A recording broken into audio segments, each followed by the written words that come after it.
শোনা যায় না কথা। এই যে সেই কাঞ্চনের ওইখানে যে ভেজা হয়েছিল এই যে আপায় গান হইতেছে।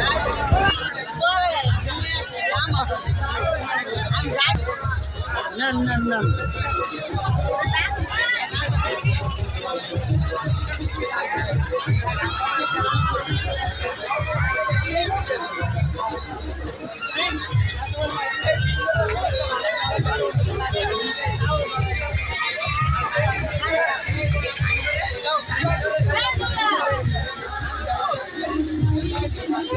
ভাই কি অবস্থা?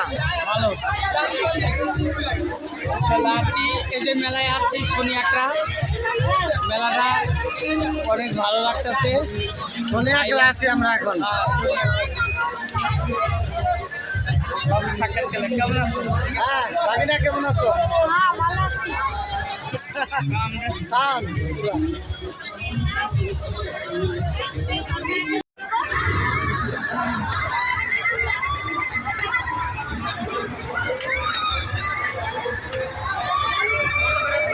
এই সে আপা আছে ইলেশ কাঞ্চনের সাথে তার ভেজাল হয়েছে। এই যে সে আপা, এই যে আমরা মেলায় আসছি, ভালো করে দেখে না পারে।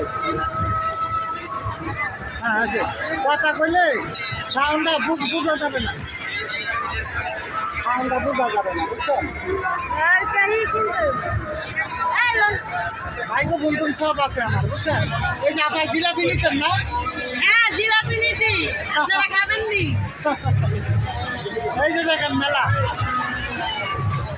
শনি একরা মেলা হইতাছে, শনি একরা।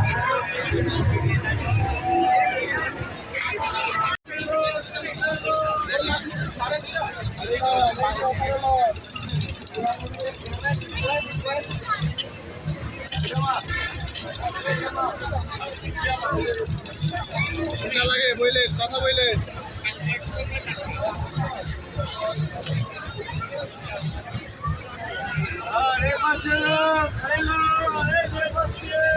আপা চুরি কিনতেছে।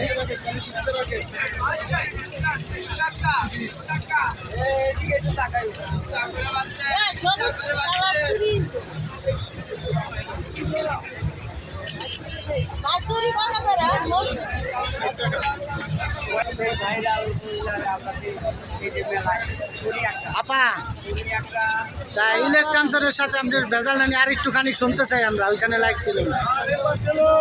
আমি ইলেশ কাঞ্চনের ভাইয়ের সাথে আমার ভিতরে যে দুটো কথা ছিল, আমি সেই কথাটা তার কাছে বলার জন্য আমি গেছিলাম। 2 ঘন্টা অপেক্ষা করার পরে তারে আমি পাইছি। পাওয়ার পরে আমি কথাটা বলতে গেলে সে আমার ধাক্কা মেরে ফেলে দেয় এবং সে আমার হাত উঠায়, সে আমার কোনো কথা শুনে নাই। আচ্ছা, এত বড় একটা সুপারস্টার ইলেশ কাঞ্চন সাহেব, তিনি আপনাকে ধাক্কা দিল, মানে আপনার মনের আশাটা কি ছিল তার কাছে? 1 মিনিট আপনার সাথে কথা বললে কি এরকম হয়ে যেত? অনেকে কিন্তু কমেন্টে তাকে অনেক কিছু বলছে, আপনার মানে কি এরকম আশা নিয়ে তার কাছে আপনি ধরেন কি করছিলেন, গিয়েছিলেন? আমার আশাটা ছিল আমি ডিপটাল ভাইয়ের ভক্ত, 5 বছর ধরে তারে খুশি করে দেখি, সেও ছবি করে, সেও ছবি করে। আমি যদি তারে কথা দুটো খুলে বলি তাহলে সে ডিপটাল ভাইরে বলতে পারে যে তোমার একটা ভক্ত রাস্তা রাস্তায় ঘুরতেছে সব কিছু হারাইয়া। আপনি দয়া করে তারে কল্পনার ভাত কটা খাওয়াই দিবেন, তাহলে মহিলাটা তাইলে ভালো। সে কথাটা বলার জন্য আমি ইলেশ কাঞ্চনের ভাইয়ের কাছে গেছিলাম।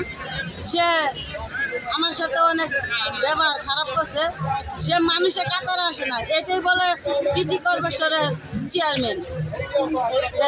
আমি একটা মা, সেও একটা মার ঘরে জন্ম নিছে, সে মা জাতি হয়ে একটা নারীর কিভাবে ধাক্কা মারে সেটাই দেখলাম। মানুষে বলে যে ছবিতে একরকম, বাস্তবে আরেক রকম, তা না। ছবি তো দিলেন, বাস্তবে সে দিলেন, দেখায় দিলেন। আসসালামু আলাইকুম আমার দেশবাসীরা, যে যেখানে এই ভিডিওটা যার চোখে যাবে সবাই লাইক কমেন্ট শেয়ার করে দিবেন, আমরাও দিব। আচ্ছা আপা, আপনার সাথে আপনি একজন ইলিয়াস কাঞ্চনের আপনি একজন ডিপজল ভাইয়ের ভক্ত। ডিপজল ভাইয়ের জন্য আপনি পথে পথে শুনলাম যে ঘুরতেছেন, কেন? ভাই যখন অসুস্থ ছিল অনেক কিছু করছিল ভাই, সে স্বপ্নে এসে আমার অনেক ভাবনা হয়েছে, এটা বাস্তব করতেছে। এই জন্য আমি রাস্তায় ঘুরতেছি। ডিপজল ভাইয়ের ভক্ত, ডিপজল ভাই স্বপ্নে এসে আমার ভাবনা হয়েছে, এটা আমি বাস্তব করতেছি। মানে আপনি ডিপজল ভাইয়ের কাছে আপনি যাইতে চাচ্ছেন, এই তো? সকলে একটু ভিডিওটা বেশি বেশি করে শেয়ার করে দিবেন। এ আমার আপাটা ডিপজল ভাইয়ের একজন অন্ধ ভক্ত, তার কাছে সে যাইতে চায়। সকলে ভিডিওটা দয়া করে শেয়ার করে দিবেন। সকলে ভালো থাকুন, আসসালামু আলাইকুম।